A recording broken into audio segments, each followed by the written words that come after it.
नमस्कार दोस्तों, बासु क्लासेस में आप सभी का स्वागत है। आज के लेक्चर में हम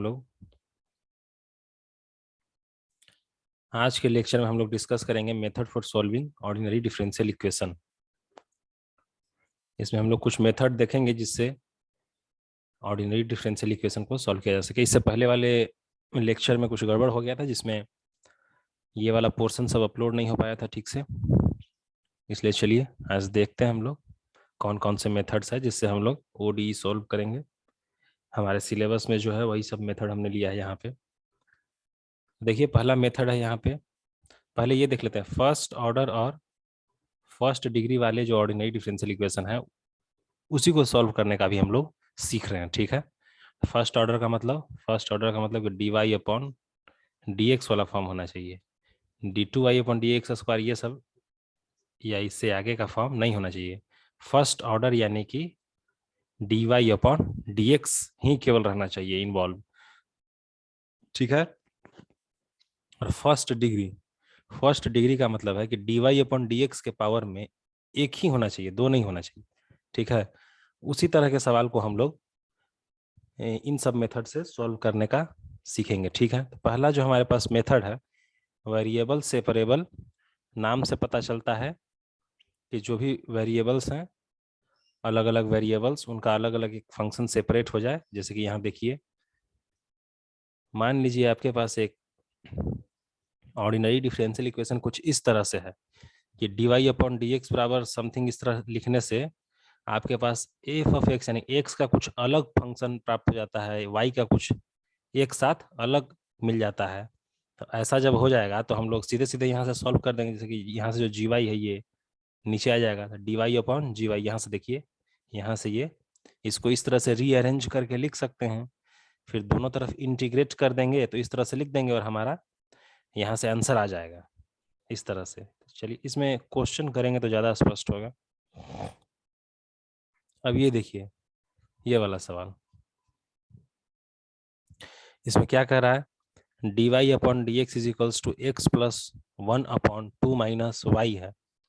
अब क्या हम एक्स वाले सारे टर्म को एक तरफ, एक्स का जो भी फंक्शन है एक तरफ और वाई का जो भी एक तरफ कर सकते हैं? क्या कर सकते हैं?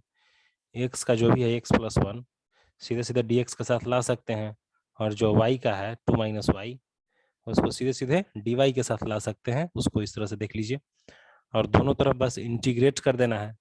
इंटीग्रेशन आप लोग को आता होगा, यहाँ से इंटीग्रेट करने के बाद इस तरह से आंसर आ जाएगा, ठीक है। अब इसी में एक और सवाल देख लीजिए। अब अगर दिया हुआ है D Y upon D X, अब यहाँ D Y upon D x के फॉर्म में सीधे सीधे दिया हुआ है, लेकिन कहीं कहीं नहीं भी दिया रहे तो वहाँ पे D Y upon D X is equals to निकाल के चेक कर लेते हैं। तो यहाँ तो सीधे सीधे दिया हुआ है कि D Y upon D X one plus Y square, यानी एक तरह से फंक्शन ऑफ वाई की तरह इसको ट्रीट करिए।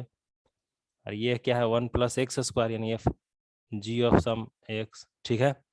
यानी कि एक्स के साथ जो टर्म है वो सब डी एक्स के साथ जा सकता है और वाई वाला सब वाई के साथ। इसको रीअरेंज करके देख लीजिए, इस तरह से लिखा जा सकता है, D Y upon one plus Y square D x upon one plus X square.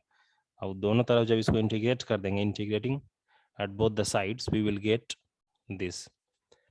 और जब भी इस तरह से हम लोग इंटीग्रेट करते हैं तो एक कांस्टेंट लेते हैं। क्यों? इसलिए कि आप अब जब इसको डिफ्रेंशिएट कीजिएगा तो फिर से आपको ये मिल जाएगा। कांस्टेंट इसलिए लेते हैं क्योंकि हमारे पास अभी जनरल सॉल्यूशन आ रहा है, ठीक है। अब पर्टिकुलर सॉल्यूशन जब निकालना होता है तो वहां पे हम लोग को कोई पॉइंट दे देता है, यानी एक्स का कुछ वैल्यू और वाई का वैल्यू कुछ दे देता है। एक्स और वाई का वैल्यू इस वाले में डाल के हम लोग सी का वैल्यू निकाल लेते हैं जब पर्टिकुलर सॉल्यूशन निकालना होता है। तो अभी हम लोग जनरल सॉल्यूशन निकाल रहे हैं, उसमें एक कांस्टेंट रहेगा, इंटीग्रेट होगा, तो ठीक है। इसी में अगला सवाल देख लीजिए क्या है। अब इस तरह से दिया हुआ है D Y upon D X minus of four X Y square. क्या एक्स वाले को एक साथ वाई वाले को एक साथ कर सकते हैं? कर सकते हैं। कैसे? माइनस फोर एक्स को चलिए एक साथ ले लेते हैं, हालांकि माइनस फोर वाई स्क्वायर के साथ भी जा सकता है, कोई दिक्कत नहीं है। और वाई स्क्वायर को एक साथ ले लेते हैं, इसको रीअरेंज करके फिर से इस तरह से लिख सकते हैं, D Y upon Y square minus of four X D X, ठीक है। उसके बाद दोनों तरफ इंटीग्रेट कर देना है, तो y के पावर माइनस टू को इंटीग्रेट करेंगे तो y के power minus of one upon minus of one x को करेंगे तो एक्स स्क्वायर अपन 2 साथ में एक कांस्टेंट, इसको फिर से इस तरह से फिर रीअरेंज करके आ गया आंसर। चलिए फिर एक सवाल देख लेते हैं। ये है सवाल पर्टिकुलर सॉल्यूशन निकालने का, ठीक है। क्यों, कैसे पता चलेगा कि पर्टिकुलर सॉल्यूशन निकालना है? देखिए यहाँ लिखा हुआ, find the equation of the curve passing through the point 1 1, कुछ डिफरेंशियल इक्वेशन ये ओडीई दिया हुआ है, ठीक है। अब जो पॉइंट दे दिया तो इसका मतलब यहाँ पे अब कांस्टेंट नहीं रहना चाहिए, एकदम एग्जैक्टली पर्टिकुलरली कोई कर्व हमारे पास आना चाहिए।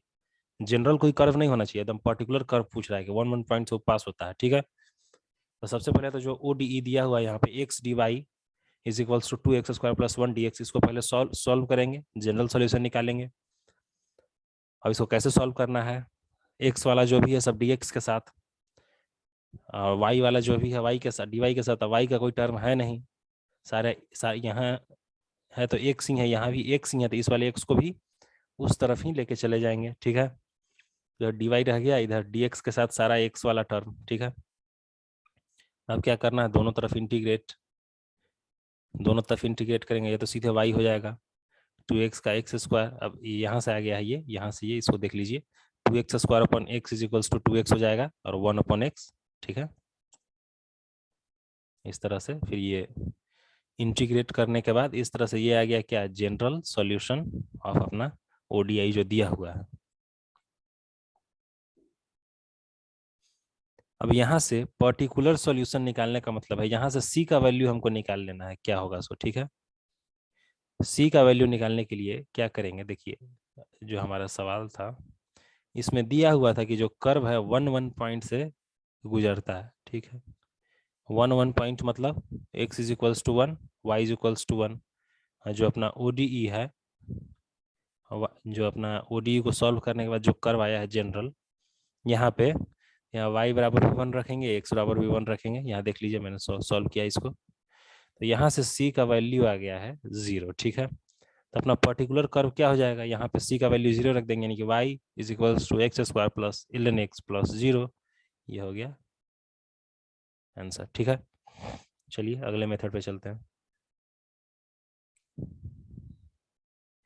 आज हम लोग जो भी पढ़ रहे हैं इसका रेफरेंस बुक एनसीईआरटी है। अगर इन सारे टॉपिक्स पे आप और भी प्रैक्टिस करना चाहते हैं तो एनसीईआरटी का जो डिफरेंशियल इक्वेशन का चैप्टर है उसमें जो भी एक्सरसाइज है उसको करिए। और इसके बाद हम लोग अपने बीपीएससी के सिलेबस पे आएंगे जहाँ पे हम लोग और भी जो मेथड्स हैं उसको पढ़ेंगे। और इन मेथड्स में भी जो डिफ़िकल्ट क्वेश्चन है, जो डिफरेंट टाइप ऑफ क्वेश्चन है थोड़ा घुमा फिरा के, उसको सीखेंगे और करेंगे। आज वाला जो हमारा लेक्चर है एकदम बेसिक है। तो चलिए इसी में होमोजीनस डिफरेंशियल इक्वेशन का देख लेते हैं, इसको कैसे सॉल्व करते हैं, इस वाले मेथड को कब यूज करते हैं, किस तरह के ओडीई को सॉल्व करने के लिए, ठीक है। अब देखिए जब dy/dx कुछ इस तरह से आ जाए, ठीक है, कोई भी ओडीई दिया हुआ है उसको dy/dx के फॉर्म में लिखने पे कुछ इस तरह से आ जाए कि f ऑफ एक्स वाई एक होमोजीनस फंक्शन हो। अब देखिए होमोजीनस फंक्शन किसे कहते हैं इसको मैं बता देता हूँ। चलिए अब मान लीजिए कि आपको चेक करना हो कि f of x Y homogeneous function है कि नहीं, ठीक है। तो जब हम x को लेमडा x और y को लेमडा y से रिप्लेस करेंगे तो हमारे पास फिर से जो फंक्शन आना चाहिए वो लेमडा के power m f of x Y आना चाहिए। अगर अभी भी समझ में नहीं आया तो यहाँ हम लोग एग्जाम्पल लेंगे, उसमें अच्छे से समझ में आ जाएगा, ठीक है। मान लीजिए हमारे पास कुछ फंक्शन दिया हुआ है x² + y² + 2xy। अब ये होमोजीनस है कि नहीं ये हम लोग को पता करना है, ठीक है। तो x के जगह पे लेमडा x रखो तो क्या हो जाएगा, लेमडा² x²। y की जगह पे लेमडा y, लेमडा² y²। फिर से x के जगह पे लेमडा x, y की जगह पे लेमडा y, तो क्या हो जाएगा 2 लेमडा² xy, ठीक है। अगर यहाँ से हम लोग लेमडा² कॉमन ले लें तो फिर से क्या आ जाएगा x² + y² + xy। अब यहाँ पे गौर कीजिए, ये लेमडा² x² + y² + xy, यही तो है अपना f ऑफ एक्स वाई, ठीक है। ये हो गया lambda f of x Y. तो हम लोग देखते हैं कि लेमडा के power m f of x Y आना चाहिए, यहाँ पे आ गया लेमडा² m के जगह पे क्या है यहाँ पे 2, ठीक है। तो इसको हम लोग क्या बोल सकते हैं कि ये क्या है, होमोजीनस है, ठीक है। वैसे ही एक और एग्जांपल ले लेते हैं। फिर मैं डायरेक्ट तरीका भी बताऊंगा चेक करने का। मान लीजिए इस तरह से कुछ दिया हुआ X square plus Y square upon X Y, ठीक है। फिर से कर लेते हैं इसको, एक्स के जगह पे लेमडा एक्स, ठीक है। तो लेमडा स्क्वायर, कलर बदल लेता हूँ, ठीक है। Lambda square X square plus lambda square Y square upon lambda square X Y. अब ऊपर में लेमडा कॉमन आ जाएगा, lambda square into X square plus Y square हो जाएगा, ठीक है। और नीचे में लेमडा स्क्वायर है ही into x y, lambda square से लेमडा स्क्वायर कैंसिल, क्या आ गया फिर से हमारे पास एफ ऑफ एक्स वाई आ गया। और हम लोग देखे थे कि जब एक्स की जगह पे लेमडा एक्स और लेमडा वाई पुट करते हैं तो हमारे पास नया जो आना चाहिए फंक्शन, वो लेमडा के power M F of x Y आना चाहिए। तो यहाँ पे देख लीजिए, ठीक है, यहाँ पे लेमडा के power 0 F of x Y है, यानी कि ठीक है, ये हमारा होमोजीनस फंक्शन है। होमोजीनस फंक्शन का डिग्री क्या है? 0, ठीक है।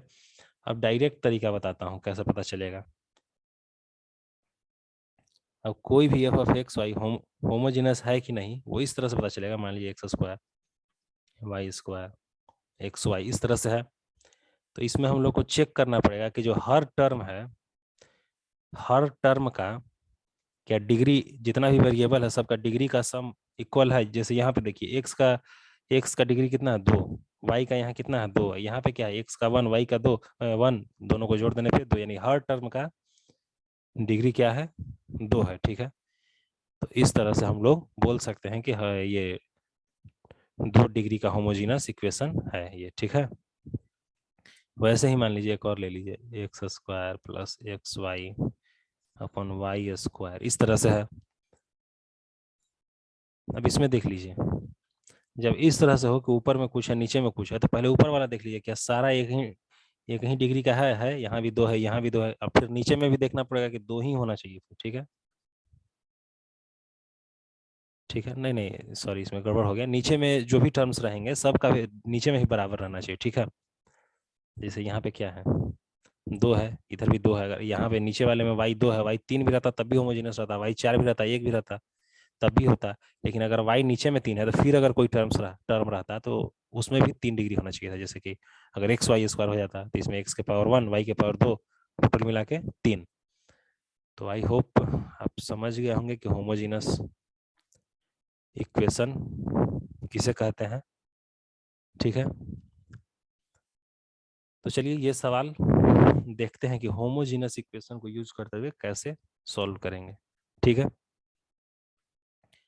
D Y upon D x के फॉर्म में पहले इसको लिखेंगे। तो D Y upon D X तो यहाँ पे है, और जो ये वाला है इसको इसके नीचे में आ जाएगा, ठीक है। यहाँ पे देख लीजिए।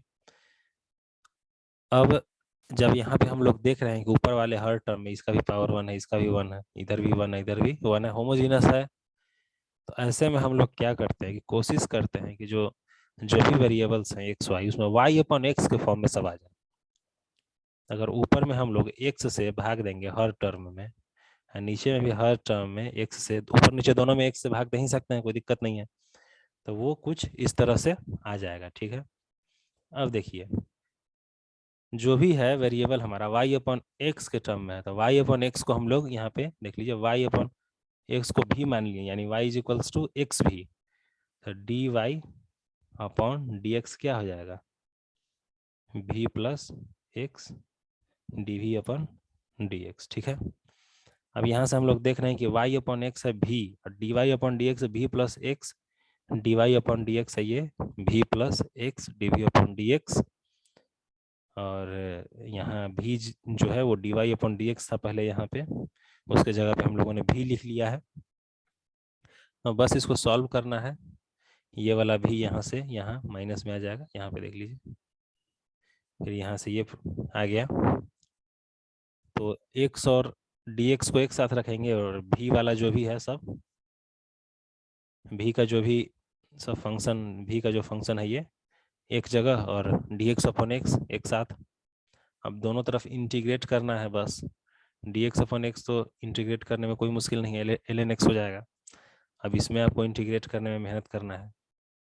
ये इस तरह से 1/1 प्लस भी स्क्वायर, इधर भी 1/1 प्लस भी स्क्वायर, बस इसको अब इंटीग्रेट करना है। इसको आप कर सकते हैं। फिर अगला सवाल देखते हैं क्या है। So that the family of curve for which the slope of a tangent at any point X Y on it is ये, यानी कि ये क्या है, स्लोप, स्लोप है टेंजेंट का, यानी dy अपॉन डी एक्स का वैल्यू ये है। ठीक है, ठीक है। तो हम लोग को दिखाना है कि उसका जो कर्व है, जनरल जो कर्व का इक्वेशन है वो ये होगा, ये आंसर होगा। ठीक है, शो करना है। तो चलिए dy अपॉन डी एक्स जो दिया हुआ है ले लिए, X square plus Y square upon 2xy। देख सकते हैं ऊपर में भी हर जितना जितना भी वेरिएबल है सबके पावर में 2 है, नीचे में भी 2 है। ठीक है, तो क्या करेंगे कि ऊपर में भी एक्स स्क्वायर से डिवाइड कर देंगे, नीचे में भी एक्स स्क्वायर से भाग लगा देंगे। ठीक है, तो कुछ इस तरह से आ गया Y square upon X square, यानी वाई अपॉन एक्स का होल स्क्वायर एक तरह से, ये है वाई अपॉन एक्स। ठीक है, तो वाई अपॉन एक्स को फिर से भी वाई बराबर एक्स भी, D Y upon D x बराबर भी plus X D V upon D X. ठीक है, अब D Y upon D X की जगह पे ये वाला वैल्यू और वाई अपॉन एक्स की जगह पे भी। ठीक है, वाई अपॉन एक्स जहाँ था वहाँ पे भी और D Y upon D X की जगह पे ये भी plus X D V upon D X. फिर से वही करना है, अब यहाँ पे वेरिएबल सेपरेबल लगा लेना है। भी जो यहाँ पे है पहले इधर लेके चले जाएंगे भी वाला, ताकि एक साथ सब आ जाए। तो सॉल्व करना है, यहाँ पे कुछ इस तरह से आ रहा है, देख लीजिए। वेरिएबल सेपरेबल लगाएंगे, dx के साथ x वाला, भी dv के साथ सारा v का टर्म, चूंकि यहाँ पे सेपरेट हो रहा है इसमें कर लेंगे। यहाँ से आप देख लीजिए सारा स्टेप लिखा हुआ है। इधर 2v अपॉन 1 माइनस भी स्क्वायर आता है, तो 1 माइनस भी स्क्वायर को यहाँ से t ले लिए हैं, तो माइनस 2v dv dt हो गया। दोनों तरफ इंटीग्रेट कर लिए, तो यहाँ t के टर्म्स में कुछ आ गया। अब यहाँ पे हम लोग इंटीग्रेट किए हैं तो t के टर्म्स में आ गया है, t बराबर 1 माइनस भी स्क्वायर हम लोग लिए हैं, तो t की जगह पे फिर से 1 माइनस भी स्क्वायर डाल देंगे t की जगह पे। ठीक है, ये इस तरह से आया था कि X T is equals to C one, तो टी की जगह पे 1 माइनस भी स्क्वायर और भी की जगह पे फिर से वाई अपॉन एक्स डाल देना है। और आप देख लीजिए कि यही शो करना था हम लोग को क्वेश्चन में। तो इस तरह से हमारा ये सवाल सॉल्व हो जाता है। अब हम लोग अगले मेथड की ओर चलते हैं जिसका नाम है लीनियर डिफरेंशियल इक्वेशन। ठीक है, देख लेते हैं कि किस तरह का ओडीई को सॉल्व करते हैं इस वाले मेथड से। तो देखिए यहाँ पे दिया हुआ है, जब अपना ऑर्डिनरी डिफरेंशियल इक्वेशन इस फॉर्म में हो, dy upon D x plus P of x into Y is equals to Q X के फॉर्म में हो, तो हम लोग मतलब उसको हम लोग फिर लीनियर डिफरेंशियल इक्वेशन वाले इस मेथड से सॉल्व कर सकते हैं। ठीक है, अब ये फॉर्म देखिए, एग्जांपल से मैंने इस फॉर्म को क्लियर किया। ये फॉर्म क्या है, ये देखिए यहाँ पे dy upon D x plus Y is equals to sine X है। अब इसको कंपेयर कीजिए इससे, यहाँ पे px क्या हो जाएगा, जैसे कि y के जो गुना में रहता है वही रहता है p ऑफ x, तो यहाँ y के गुना में क्या है 1 है और तो कुछ है नहीं, तो यहाँ पे क्या हो जाएगा p ऑफ x 1। और बराबर के उस साइड जो रहता है वो रहता है qx, तो इधर क्या है बराबर के साइड sin x, तो अपना qx है क्या साइन ऑफ x। ठीक है, इसको इससे करते हैं क्या, ये पहले तो देख लेंगे क्या ये लीनियर डिफरेंशियल इक्वेशन फॉर्म में है। तो देखते हैं कि dy अपॉन डी एक्स है 1 अपॉन एक्स, यानी कुछ फंक्शन है ये x का, फिर गुने में y है, y चाहिए तो y है, फिर इधर q ऑफ x का कुछ फंक्शन तो है, इधर भी x का फंक्शन, y का फंक्शन थोड़े, इधर भी तो x ही का है।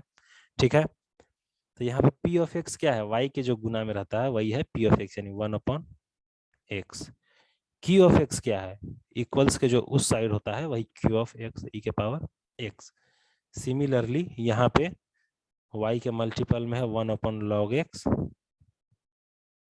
qx क्या है 1 अपॉन x। ठीक है, चलिए अब इसको कैसे सॉल्व करते हैं।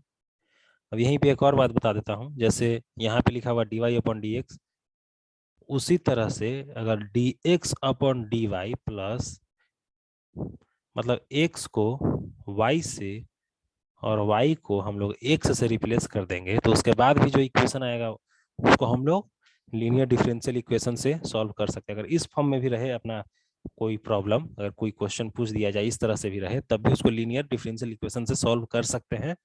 कैसे, आगे हम लोग जब सवाल करेंगे तो बहुत अच्छे से समझ में आएगा। ठीक है, पहले हम लोग प्रोसीजर देख लेते हैं कि कैसे सॉल्व करेंगे। इस तरह का, मान लो इस तरह के फॉर्म का कोई ओडीई है तो उसको सॉल्व कैसे करेंगे।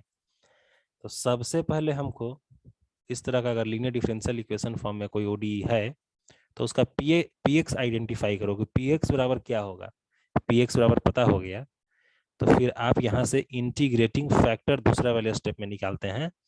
ई के power integrate P of x. P of x क्या है, कोई फंक्शन है एक्स का। किस तरह से, कोई फंक्शन ऑफ एक्स का मतलब साइन एक्स हो सकता है, टेन एक्स हो सकता है, एक्स स्क्वायर प्लस एक्स हो सकता है। ठीक है, तो इंटीग्रेटिंग फैक्टर होता है ई के power P x D X. ठीक है, अब जब इंटीग्रेटिंग फैक्टर ये निकल गया तो फिर हम लोग y इंटू, ये आप देख रहे हैं ये क्या है, integrating factor is equals to ये q ऑफ x इंटू, जो हम लोग दूसरा वाला स्टेप में if निकाले हैं तो सीधे if भी लिख सकते हैं, if इंटू dx। ठीक है, तो चलिए जब हम लोग सवाल करेंगे तो देखेंगे। अब देख लीजिए, ये है अपना सवाल। तो यहाँ पे सबसे पहला काम क्या करना है, px निकालना है। अब y के गुना में जो रहता है वही रहता है px। y के गुना में क्या है यहाँ पे, -1। ठीक है, तो दूसरा स्टेप क्या था अपना कि इंटीग्रेटिंग फैक्टर निकालना है। कैसे, e के पावर जो px है, क्या है px -1, उसको dx और इंटीग्रेट कर देना, -1 को करेंगे तो -x। तो ये हो गया अपना इंटीग्रेटिंग फैक्टर। फिर आखिरी स्टेप था कि y गुने इंटीग्रेटिंग फैक्टर यानी कि e के पावर -x is equals to integrate qx क्या है यहाँ पे, जो बराबर की इस तरफ है यही है qx, यानी कि बराबर qx यानी cos x इंटू ई के पावर -x dx। यहाँ से इस फॉर्मूले का काम हो जाता है खत्म। बस अब आपको इसको इंटीग्रेट करना है। आप देख सकते हैं यहाँ पे इंटीग्रेशन किया हुआ है, आप खुद से भी कर सकते हैं। यहाँ से स्टेप वाइज इंटीग्रेशन किया हुआ है, इंटीग्रेशन बाय पार्ट का यूज करते हुए। ठीक है, हम लोग जानते हैं कि अगर एक्सपोनेंशियल फंक्शन हो तो उसको इंटीग्रेट कर एक्सपोनेंशियल, और ये क्या है, cos x है। ठीक है, ट्रिग्नोमेट्रिक फंक्शन, एक्सपोनेंशियल और ट्रिग्नोमेट्रिक है तो एक्सपोनेंशियल वाले को इंटीग्रेट करेंगे पहले, ट्रिग्नोमेट्रिक वाला कांस्टेंट माइनस इंटीग्रेट एक्सपोनेंशियल वाले को इंटीग्रेट, जो अपना ये cos x है उसको डिफरेंशिएट, फिर इसको इंटीग्रेट, फिर इसको फिर से इसमें इंटीग्रेशन बाई पार्ट लगाया है। फिर आपको इस तरह से आता है इक्वेशन जिसमें ये है, ये फिर से ओरिजिनल वाला ही इंटीग्रल आ गया, यही तो था आई। तो इसके जगह पे आई आप मान लो, अब माइनस आई है तो उस तरफ आ जाएगा। देख लीजिए, ये अगले वाले स्टेप में इस तरह से है। ये क्या है, ई के power minus of x cos x, यही तो था इंटीग्रेट करने के लिए आई। आई बराबर जो हम लोग लिख रहे हैं, तो ये माइनस ऑफ आई है तो उस तरफ जाएगा, तो 2i, इन दोनों को सॉल्व करके इस तरह से लिखा हुआ है, तो आई बराबर आई ही निकालना था, आई बराबर इस तरह से आ गया। ठीक है, y इंटू के पावर माइनस ऑफ एक्स बराबर जो था सॉल्व करके आएंगे, यहाँ से सीधे लिख देना है, प्लस में एक c कांस्टेंट। ये हो गया जनरल सॉल्यूशन। ठीक है, इसी तरह से अब पर्टिकुलर सॉल्यूशन पूछ रहा है डिफरेंशियल इक्वेशन इसका। ठीक है, तो लीनियर डिफरेंशियल फॉर्म में है कि नहीं पहले वो देखते हैं। तो उसको देखने का क्या तरीका है, dy upon D x plus Y into में क्या कोई फंक्शन ऑफ एक्स है तो है कॉट एक्स है। अब बराबर के इस तरफ भी क्या फंक्शन ऑफ एक्स है, तो देख लीजिए सारा एक्स ही है, इसमें कोई वाई नहीं है, वाई नहीं है, सारा एक्स है यानी फंक्शन ऑफ एक्स है। तो यहाँ पे पी एक्स क्या है, कॉट एक्स। अब कॉट एक्स को इंटीग्रेट करते हैं तो लॉग साइन एक्स होता है, यहाँ पे ये कॉट एक्स है, cos x upon sine x, integrate करने पर लॉग साइन एक्स होता है। ठीक है, अब इंटीग्रेटिंग फैक्टर निकालने का तरीका था कि e के पावर इंटीग्रेट px क्या है, cot x dx। अब cot x dx को इंटीग्रेट करते हैं तो यहाँ से हम लोग देख सकते हैं कि log ऑफ sin x आता है। अब e के पावर log sin x बराबर sin x हो जाता है, आपको पता ही होगा। ठीक है, यहाँ से हो गया y sin x, y into integrating factor, final step है ये, y into integrating factor integrate qx ये क्यू एक्स है, बराबर के जो दाहिने तरफ था, Q x into integrating factor into D X. ठीक है, अब इसको इस तरह से लिखा हुआ है, फिर से रीअरेंज करके। ठीक है, अब इसको इंटीग्रेशन बाई पार्ट से इंटीग्रेट करने पे कुछ इस तरह से आता है, और ये वाला कट जाता है, फाइनली केवल ये बचता है राइट साइड में। ठीक है, तो y sin x is equals to X square sine X plus constant. अब c का वैल्यू यहाँ पे निकालना पड़ेगा, क्योंकि पर्टिकुलर सोल्यूशन हम लोग को पूछा गया है। इसमें x is equal to pi by 2 पे y इज इक्वल्स टू 0, ये वैल्यू पता है। तो अपना जो ये वाला इक्वेशन है, इसमें y और x का वैल्यू बस रख देना है। तो अगर यहाँ पे हम लोग y बराबर 0 लेंगे तो लेफ्ट साइड में 0, ये हो गया। x के जगह पे अगर पाई बाई 2 रखेंगे तो pi square upon 4 into sine pi by 2 1 plus c, तो सी बराबर यहाँ से आ गया minus of pi square upon 4। ठीक है, अगला स्टेप देखिए, बस सी के जगह पे minus of pi square upon 4 यहाँ पे रख देना। फिर एक और सवाल है, देख लीजिए। Direct d Y upon D x के फॉर्म में नहीं लिखा हुआ है, या d Y upon D x के फॉर्म में हम लोग देख लेते हैं पहले कि क्या d Y upon D x के फॉर्म में लिख के इसको सॉल्व किया जा सकता है। ये सवाल हम लोग ठीक से देखेंगे। ठीक है, इसको ऐसे कर लेते हैं।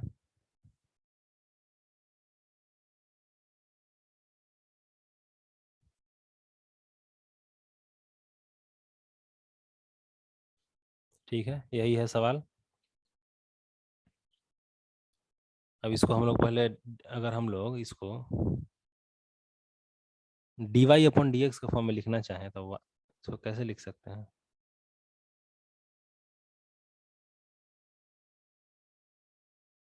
y को इधर रहने देते हैं, y x plus 2y square into d Y upon D x बराबर 0। तो यहाँ से हम लोग आगे क्या लिख सकते हैं कि D Y upon D x, अगर इसको इस तरफ लेके आया जाए, into x plus 2y square बराबर y। तो यहाँ हम लोग देख रहे हैं कि वैसा कुछ बन नहीं रहा है।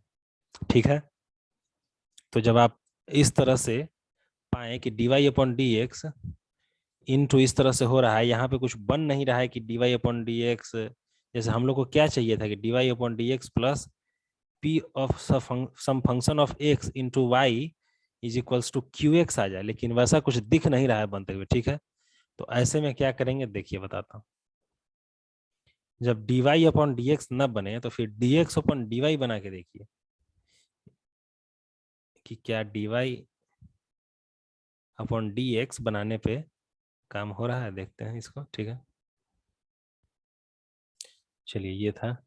अब अगर d x upon d y लिख लें, ठीक है, डी एक्स ये डी वाई इधर, ठीक है, हम minus x plus 2y square upon y इस तरह से लिखें बराबर 0। इसको इस तरह से लिख सकते हैं रीअरेंज करके।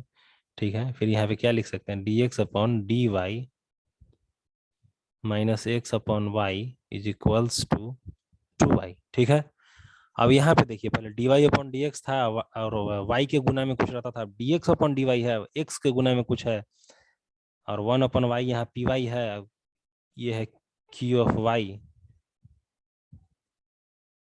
इसको देखिए, यहाँ पे मैंने सॉल्व किया है। ये देखिए, d x upon d y minus x upon y is equals to 2y। इस तरह से लीनियर डिफरेंशियल इक्वेशन के फॉर्म में आ जाता है, लेकिन y पहले जहां y होता था वहां अब x है। ठीक है, तो इसको फिर वैसे ही सॉल्व करेंगे जैसे पहले हम लोग p ऑफ x देखते थे, अब हम लोग p ऑफ y देखेंगे। पहले हम लोग यहाँ पे y के गुना में देखते थे, अब हम लोग x के गुना में देखेंगे कि क्या है। x के गुना में क्या है, माइनस ऑफ 1 अपॉन वाई।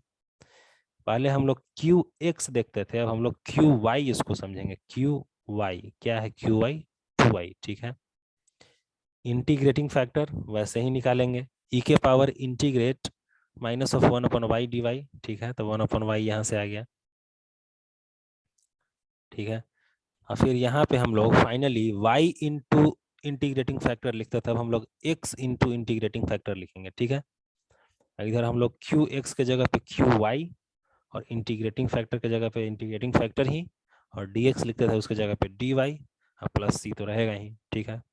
तो बस इसको इंटीग्रेट करने पे ये आता है और यही हो जाता है हमारा आंसर। तो आज का जो अपना लेक्चर है यहीं पे ख़त्म होता है। अगले क्लास में हम लोग इन्हीं सब मेथड्स में और भी कुछ ट्रिकी क्वेश्चंस हैं, डिफ़िकल्ट और डिफरेंट क्वेश्चंस हैं, उसको हम लोग करेंगे। और भी मेथड है हमारे सिलेबस में पढ़ने के लिए, उन सब मेथड्स को भी देखेंगे। लेकिन अगर आप लोग इस पे प्रैक्टिस करना चाहते हैं और, तो मैं सजेस्ट करूंगा कि एनसीईआरटी बुक से जो भी एक्सरसाइज है डिफरेंशियल इक्वेशन का 11th या 12th क्लास का है, देख लीजिएगा, उसके क्वेश्चंस को सॉल्व कीजिए। और ऐसे ही वीडियोस देखने के लिए मेरे चैनल को सब्सक्राइब कर दीजिए, और ये वीडियो पसंद आया तो लाइक कीजिए, नहीं पसंद आया तो डिसलाइक कीजिए, और कमेंट बॉक्स में किसी भी तरह का कोई भी कमेंट हो प्लीज़ करिए। Thank you.